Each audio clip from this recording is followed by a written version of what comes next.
Hey there, this is the One Boom, and today we're going to be talking about the REDWELL Shade Suppressor, which is a suppressor they added in the weekly challenges last week, and I'm kind of mixed on it, and I think a lot of people are going to be overusing this because a lot of people like recoil control, and they don't really realize how important bullet velocity and damage range is, and that's sort of just me getting right into this. This is a suppressor that helps your gun kick, horizontal, and vertical recoil by 11% each. It's going to hurt your bullet velocity by 13%, and it's also going to hurt your range by somewhere between 12 and 15%.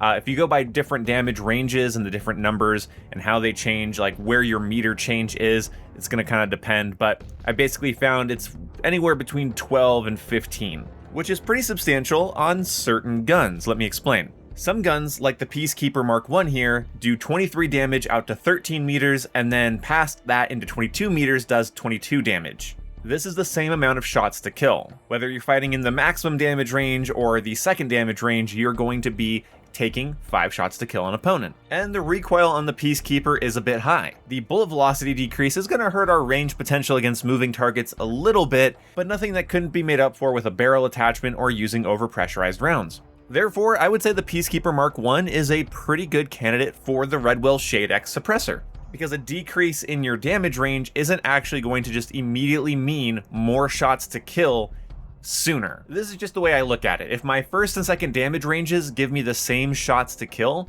I'm less concerned about lowering the gun's range a little bit. Let's look at another gun. Here we have the MPC-25, or the MSMC. This gun gives you crazy high damage, 30 damage a shot out to 9 meters. That is a 4-shot kill at 750 RPM. It's one of the fastest TTKs in the game.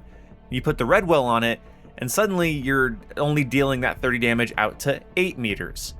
And then your bullet velocity is down into the 450 range, which is quite noticeably bad at hitting any sort of moving target at a distance. Your hit scan range is limited, forcing you into a very close quarter set of engagements. The MPC is best used closing the distance, accounting for the recoil, and getting that lightning fast TTK. Because the moment you start needing, 5 shots to kill, 6 shots to kill, with this weapon's recoil and all of the things that come with being an SMG, you kinda could have been using any other gun the moment you start killing slowly with this thing, and it would have probably been easier to do. So the MPC is something where you really want to always be extending the damage range and increasing the recoil control. So you don't want to use an attachment that gives you that recoil control at the expense of your bullet velocity and damage range. You want to make the gun more consistent, not less consistent, because when you're increasing your range, you're not just increasing your long-range performance.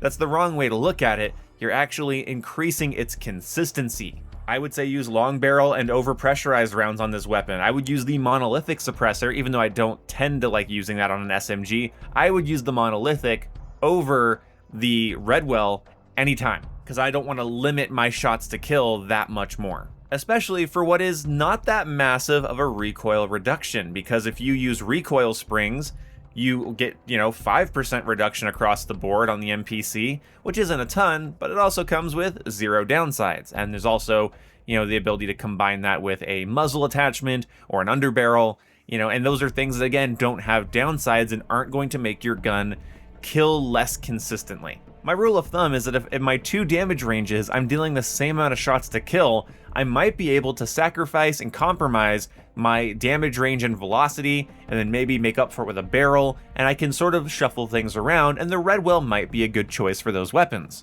The moment I have a peak damage potential that is being decreased by even 1 meter, and past that extra meter of range, I'm going to be dealing an extra shot to kill, 2 extra shots to kill. It's not worth it for me. In fact, I wouldn't use this on, and this is maybe controversial, any of the SMGs unless you use the hybrid damage range and velocity barrel and the overpressurized rounds, because those now also increase the damage range on the gun. So it's this weird thing where you also have to be able to justify the recoil reduction.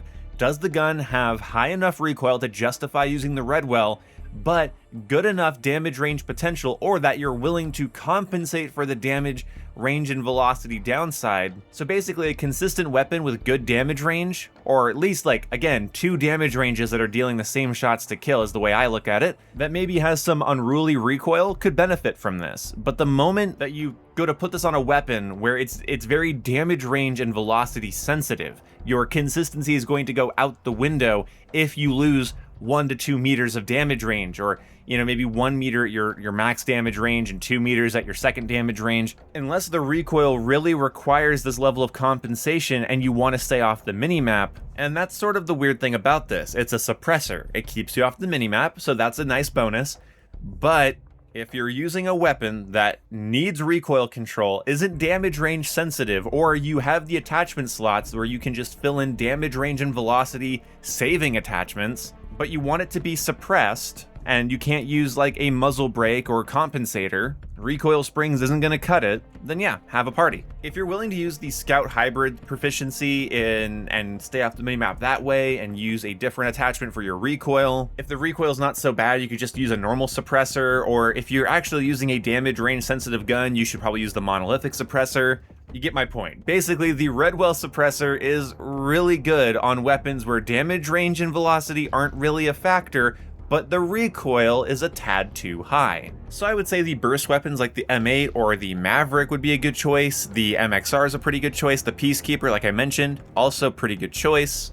But lowering your recoil by 13% across the board, while that is nice and staying off the minimap's nice, going from what are potentially more 4-shot kills to more 5-shot kills is something I don't think is very worth it. I will say though that the Sokol 545 and the Mark 78 LMGs do benefit from it because, again, they have really solid, consistent damage ranges that are very long.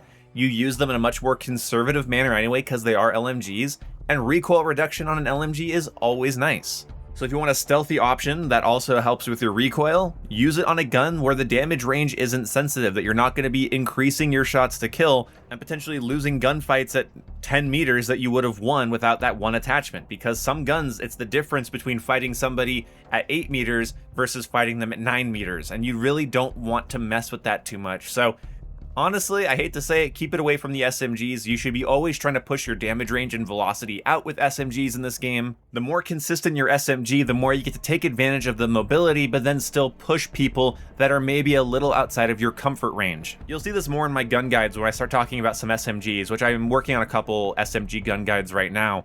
A lot of them benefit from Gunfighter in this game because when you start actually stacking attachments that increase the velocity and range, you have some very devastating weapons, but it's a little just hard to do with 5 attachments. Anyway, that's my take on the new REDWELL suppressor. Let me know what you think about it and what builds you're using with it in the comment section below. And my next video is going to be about the weapon design of Black Ops 7 and the critiques I have about it, because the weapon design and customization in this game has some pretty glaring issues that I think are going to probably persist throughout the entire life cycle. So don't miss that video, hit the bell icon to get notified when I go live, and I will see you in that next video. Goodbye.